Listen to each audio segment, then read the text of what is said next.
영상 좀 보여주세요.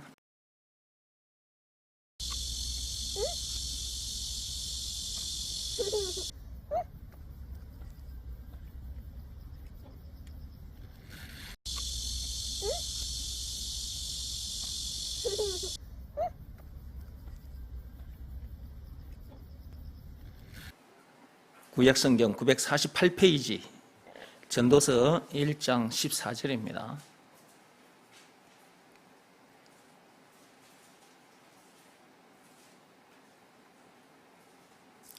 내가 해 아래에서 행하는 모든 일을 보았노라. 보라, 모두 다 헛되어 바람을 잡으려는 것이로다. 방금 제가 영상을 보여드렸는데, 제가 예진이를 데려가서 그 비누 거품을 이렇게 푹 불었는데 저렇게 동실동실하게 거품이 나가니까 제 예진이가 저걸 보면서 아주 신기해하는 거야. 지놈에도 그게 얼마나 신기하고 예뻤겠어. 그러니까 그걸 따라가는 거야, 잡으려고. 아까 영상에서 그거 보셨죠? 따라가잖아, 잡으려고. 근데 잡으려고 따라가면 어느 순간 꺼져버려. 예. 그 거품을 잡으려고 따라가잖아. 따라가다 보면은 거품이 어느 순간에 탁 꺼져버려. 그리고 그 거품을 이렇게 잡았다 할지라도 잡는 순간 거품이 꺼져버려. 그런데도 그 아이는 그 비누 거품을 보면서 신기해하고 아주 좋아한단 말이지. 그리고 계속 따라간단 말이야. 그걸 잡아보려고. 어른들 같으면 그렇게 안 하겠죠? 어른들의 비누 거품을 이렇게 푹 불었다 그러면 어른들이 그 거품 잡으러 따라갑니까? 안 따라가요. 근데 예진이는 이제 한 살 좀 넘었어. 세상에 지금 태어난 지 이제 한 살 좀 지났는데 그러다 보니까 처음 본 거야, 저걸. 비누 거품을 처음 본 거라고. 그러니까 얼마나 신기하고 그 예뻤겠어. 그러니까 따라가잖아, 그걸 잡으려고. 근데 예진이도 어느 정도 자라면 그때는 안 따라가지. 그게 어떤 것인지를 알기 때문에 나중에 어른이 된 후에는 그걸 잡으려고 따라가지 않습니다. 그냥 보고만 있는 거예요, 그냥. 제가 이걸 여러분에게 보여드리는 이유가 있습니다. 이 세상에 태어난 인간들이 다 이러고 산다는 거예요. 예진에게 있어서는 저 거품이 아주 좋아 보이고 신기해 보이니까 그러니까 그걸 잡으려고 따라가는 거잖아요. 어른들은 저런 거품은 안 따라가죠. 저런 비누 거품 따라가지 않습니다. 그러나 돈과 명예와 권력을 쫓아가요. 세상 지식을 쫓아갑니다. 지금 이 시간에도 돈과 명예와 권력을 쫓아가는 사람들이 많습니다.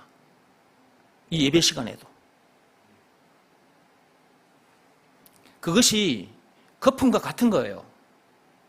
그런데 그것이 거품으로 여겨지지 않고 그것이 아주 귀하게 여겨지니까 그것을 더 많이 움켜잡으러 쫓아가는 거예요, 계속.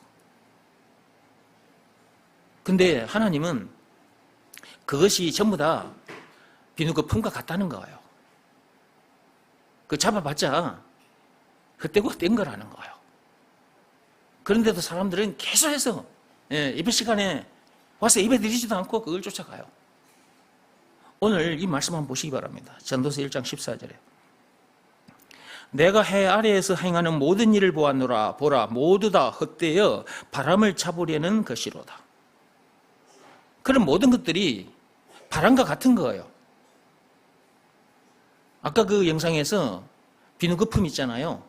그 비누 거품, 그게 참 신기해, 예뻐, 아름다워 보여. 근데 그거 잠시 후에 꺼져 사라져 버려요. 그거 잡아봤자 헛된 거예요. 잡아봤자 꺼져 버려요. 없어져 버려요. 그러면 결국 잡았지만 헛된 걸 잡은 거죠. 돈과 명예와 권력도 마찬가지인 거예요. 그것이 거품처럼 안 보이니까, 아주 귀하게 여겨지니까 그러니까 그걸 잡아보려고 애를 쓰죠. 밤잠도 자지 않고 일을 하는 사람들이 있거든요. 그거 잡아봤자 바람과 같아. 비누거품과 같아. 헛되고 헛된 거. 1장 2, 3절 읽어보시기 바랍니다. 전도자가 이르되 헛되고 헛되며 헛되고 헛되니 모든 것이 헛되도다. 3절 말씀 보세요. 해 아래에서 수고하는 모든 수고가 사람에게 무엇이 유익한가? 해 아래에서 지금 사람들이 그러고 사는 거예요. 이 태양 아래에서. 이 세상에서 사람들이 돈과 명예와 권력을 쫓아가요. 세상 지식을 쫓아갑니다. 그게 다 비누거품과 같은 건데 하나님께서는 다 헛되고 헛되다고 하셨죠. 그리고 그것이 인간에게 있어서 무엇이 유익하겠느냐. 물론 몸에 잠시 유익합니다. 이 몸의 생명을 조금 더 연장시켜 줄 뿐이죠. 머지않아 죽습니다. 그 후에는 심판이 있어요. 심판 후에 지옥 불못에 던져져 영벌을 받게 됩니다. 이미 인간은 선악과 사건에 빠진 상태라서 창세기 3장 1절에서 6절 그 선악과 사건에 빠진 상태, 죄에 빠진 상태라서 죽음 문제를 만날 수밖에 없고 지옥 문제까지 만날 수밖에 없는 거예요. 죽음 문제 만나기 전까지 이런저런 문제들을 만납니다. 안 만나고 싶지만 만납니다. 결혼하기 전에는 부부 문제가 없어요. 근데 결혼하면 부부 문제가 바로 들이닥칩니다. 경제 문제, 자식 문제 계속 생겨나요, 문제들이. 우리가 살면서 문제를 안 만나고 싶은 거야. 부부 문제도 안 만나고 싶고 경제 문제도 안 만나고 싶어. 근데 만난단 말이지. 또 삶의 현장에서 사람들과 관계 속에서 이런저런 문제들을 만나잖아요. 그거 안 만나고 싶죠? 자존심 상하는 문제도 안 만나고 싶어. 근데 삶의 현장에 가면 자존심 상하는 문제를 자주 만나. 직장생활 해봐요. 위에 직장 상사가 뭐 회장이 됐든 사장이 됐든 이런 사람들 밑에 직원들에게 함부로 하잖아. 갑질한다는 소리 많이 들었죠? 뉴스를 통해서 많이 봤잖아. 갑질한다고. 사장이나 회장 그 직장 상사들이 갑질을 한단 말이에요. 자존심 상하죠. 자존심 상하는 문제를 만난단 말이에요. 이렇게. 또 물질적으로 손해보는 일도 만나요. 그런 문제도 만납니다. 근데 만날 수밖에 없는 그 원인이 뭐냐? 그것이 선악과 사건. 창세기 3장 1절에서 6절이란 말이에요. 그 죄 때문에 그런 거예요. 그것만이라도 알면 그 죄 때문에 내가 안 만나고 싶은 이런 문제들을 내가 만나는구나. 그러다가 죽음 문제까지 만나는구나. 죽음 문제도 우리가 안 만나고 싶지. 근데 죽음 문제도 만나잖아. 지옥 문제도 안 만나고 싶지. 근데 그 지옥 문제도 만나잖아요. 이 죄 때문에 내가 안 만나고 싶은 이런저런 문제들을 만나다가 죽음 문제, 지옥 문제까지 만나게 된 것이구나. 와서 말씀을 듣다 보면 원인을 알게 되잖아. 원인만 알아도 죄 때문에 그렇게 된 것이니까 남을 탓할 필요도 없고 세상을 탓할 필요도 없는 것이구나. 근데 원인조차도 모르니까 말씀 듣는 자리에 와서 말씀을 듣지 않으니까 원인조차 알 수가 없지. 그럼 원인조차 알 수 없으면 어떻게 되는 거예요? 자꾸만 환경 탓을 하고 사람 탓을 하고 사람을 미워하게 돼. 세상을 미워하고 세상 탓을 하게 되는 거예요. 여러분들이 지금도 어떤 문제를 만나서 그런 시간을 보내고 있다. 여러분들이 선악과 사건에 빠졌기 때문에 그런 거예요.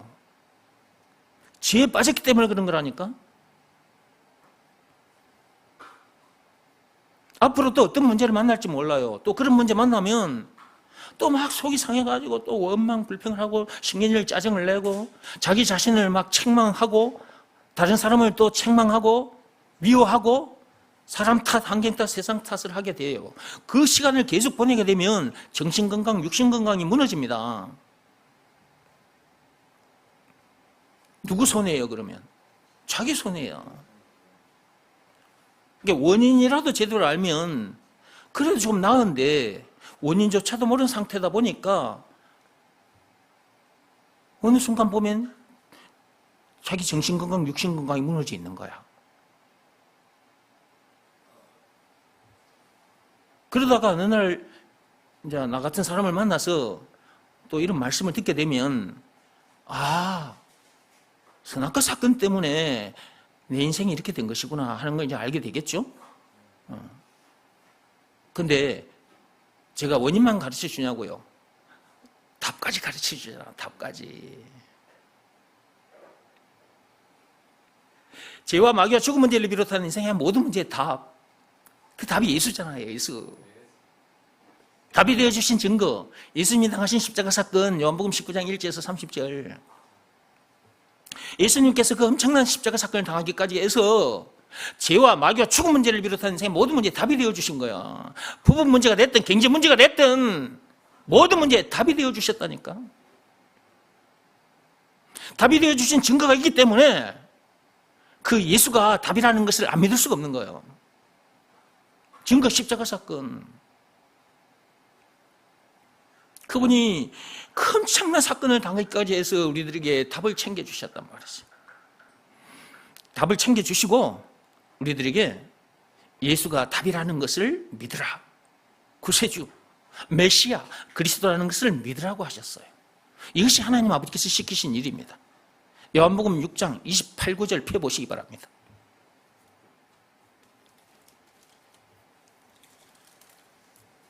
이 세상에 태어났다면 하나님 아버지께서 시키신 일을 반드시 해야 돼요. 이 일을 해야 죄와 마귀와 죽음 문제를 비롯한 인생의 모든 문제에서 해방되어 자유케 됩니다. 영생은 물론 천국을 비롯한 하나님의 모든 부활을 소유한 천국 백성으로서 그 어디서나 하늘나라를 누리게 돼요. 예수가 그리스도라는 것을 믿으라는 말씀에 순종하면, 예수가 답이라는 것을 믿으라는 말씀에 순종하면, 여기서 말하는 순종은 몸으로 하는 일이 아니라 마음으로 하는 일이라고. 믿으라는 말씀이 주어졌으니까 몸으로 할 수 있는 일이 아니잖아요. 마음으로 하는 일이지. 그 말씀에 자기 마음이 팍 꼬꾸라지면, 무릎 꿇고 엎드리면 그런 놀라운 일이 일어나요. 하나님 아버지께서 시키신 일 하나만 하면 된다니까. 요한복음 6장 28, 9절 폈습니까? 읽어보겠습니다. 그들이 묻되 우리가 어떻게 하여야 하나님의 일을 하오리까? 제자들이 물었어요. 어떻게 하는 것이 하나님의 일을 하는 것입니까? 29절입니다. 예수께서 대답하십니다. 하나님께서 보내신 일을 믿는 것이 하나님의 일이니라. 하나님 아버지께서 보내신 이가 누구예요? 예수예요. 이 말씀을 하고 계신 예수. 그를 누가 보내셨어요? 하나님 아버지께서 보내신 거예요. 보내주신다고 약속하셨죠. 창세기 3장 15절에 여자의 후손을 보내주시겠다. 하나님께서 약속하셨죠. 예. 근데 그 약속대로 지금으로부터 2000년 전에 이 땅에 오셨죠. 마태복음 1장 16절에 그리스도라고 칭하는 예수가 나시니라. 여자의 후손이라 칭하는 예수가 나시니라. 죄와 마귀와 죽음 문제를 비롯한 인생의 모든 문제의 답이라 칭하는 예수가 나시니라. 영생은 물론 천국을 비롯한 하나님의 모든 보화라 칭하는 예수가 나시니라. 길이요 진리요 생명이라 칭하는 예수가 나시니라. 왕 제사장 선지자라 칭하는 예수가 나시니라. 찬송가 96장에 우는 자의 위로 없는 자의 풍성 총 20가지인데 20가지라 칭하는 예수가 나시니라. 마태복음 1장 16절입니다. 그렇게 엄청난 분이 이 땅에 오신 거예요. 창세기 3장 15절에 여자의 후손이라 칭하는 그 예수가 실제로 2000년 전에 이 땅에 오셨다니까. 보내주신다고 하셨는데 실제로 보내주셨어. 그리고 그분이 오셔서 당신께서 지으신 피조물, 그것도 선악과 사건에 빠진 더러운 피조물, 죄인들에게 침뱉음을 당하고 뺨을 맞고 채찍이 맞고 십자가에 못 박힘까지 당하셨어. 죽임을 당하셨어. 십자가 사건을 당하셨어. 죄와 마귀와 죽음 문제를 비롯한 인생의 모든 문제에서 우리를 자유케 해주시려고. 영생은 물론 천국을 비롯한 하나님의 모든 부활을 소유한 천국 백성으로서 그 어디서나 하늘나라를 누리게 해주시려고. 아담에서 태어난 나를 죽게 하고 우리를 죽게 하고 예수 안에서 거듭난 사람으로 새 사람으로 만들어 주시려고.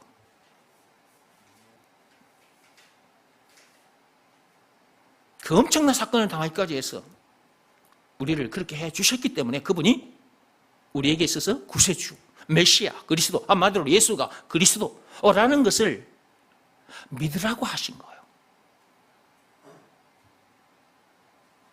그 일을 했다면 하나님 아버지께서 시키신 일을 한 겁니다. 이 일이 마음으로 하는 일이라서 일같이 여겨지지 않을 수도 있습니다. 그런데 이 일을 하나님께서 인정해 주시는 거예요. 그러므로 이 세상에 태어났다면 반드시 하나님 아버지께서 시키신 일을 찾아야 하고 찾았으면 반드시 그 일을 해야 돼요. 행해야 합니다. 행함 없이 그냥 예수 믿는다고 교회만 다니면 안 돼요. 행함이 있어야 돼요. 행함이.